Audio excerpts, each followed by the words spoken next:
शान्ताकारं भुजगशयनं पद्मनाभं सुरेशं विश्वाधारं गगनसदृशं मेघवर्णं शुभांगं लक्ष्मीकान्तं कमलनयनं योगिभिर्ध्यानगम्यं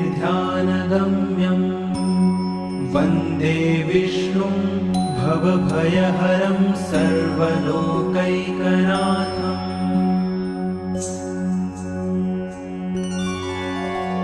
शान्ताकारं भुजगशयनं पद्मनाभं सुरेशं विश्वाधारं गगनसदृशं मेघवर्णं शुभांगं लक्ष्मीकान्तं कमलनयनं योगिभिर्ध्यानगम्यं वन्दे विष्णुं भवभयहरं सर्वलोकैकनाथम्।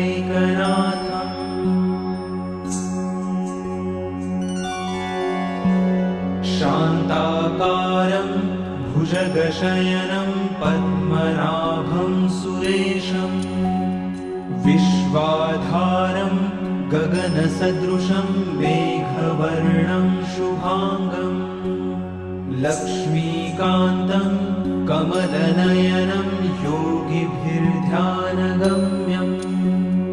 वन्दे विष्णुं भवभयहरं सर्वलोकैकनाथम्।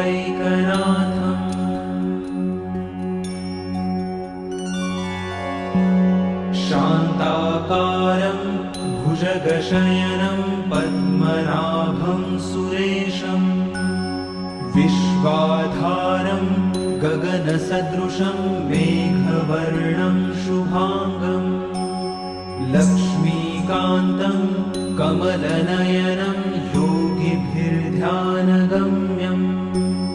वन्दे विष्णुं भवभयहरं सर्वलोकैकनाथम्।